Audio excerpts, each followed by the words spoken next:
Assalamualaikum warahmatullahi wabarakatuh. Perkenalkan, nama saya Dita Sriainur. Saya biasa dipanggil Dita. Saya berasal dari Sulawesi Selatan, tepatnya di Kabupaten Kepulauan Selayar.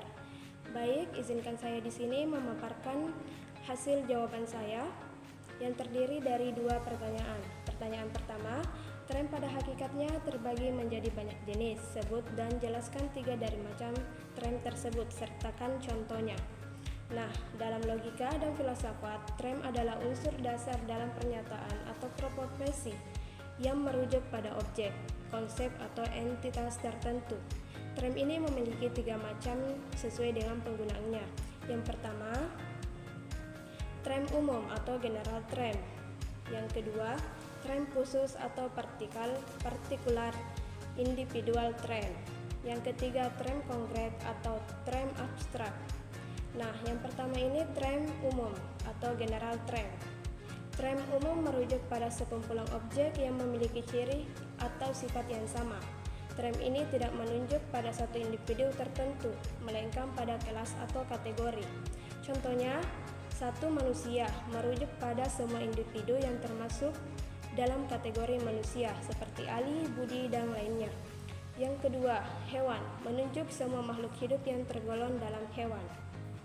Nah, tram khusus atau partikular individual tram.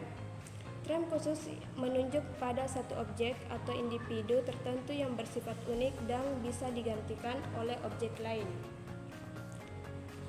Contohnya, Socrates menunjuk pada satu individu spesifik dalam sejarah filsafat. Yang kedua, Gunung Merapi hanya merujuk pada satu gunung di Indonesia. Yang ketiga, tram konkret dan tram abstrak. Tram konkret adalah tram yang menunjuk pada suatu yang dapat dirasakan oleh panca indera atau bersifat fisik. Tram abstrak menunjuk pada konsep, ide, atau sifat yang tidak memiliki wujud fisik. Contohnya, konkret, meja, buku, dan air. Contoh abstrak, keadilan, cinta, dan kebijaksanaan. Ketiga jenis tram ini sering digunakan dalam argumen logis untuk membentuk proposisi dan silogisme. Baik, pertanyaan yang kedua, jelaskan dan berikan contoh bentuk sesat pikir atau logikal falasi. Bagaimana agar terlihat dari logikal falasinya?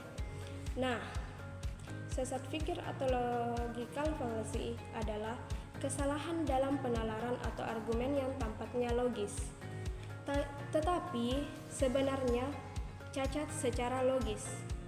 Falasi dapat membuat argumen tampak meyakinkan padahal tidak valid dan sering digunakan dalam debat atau retorika untuk memanipulasi opini.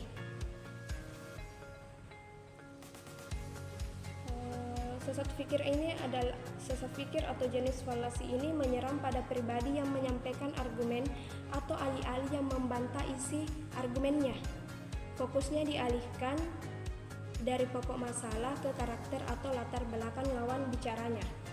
Contohnya, kamu tidak usah bicara soal lingkungan. Kamu saja masih sering buang sampah sembarangan. Padahal meskipun orang tersebut tidak konsisten, argumennya sangat penting menjaga lingkungan bisa saja benar.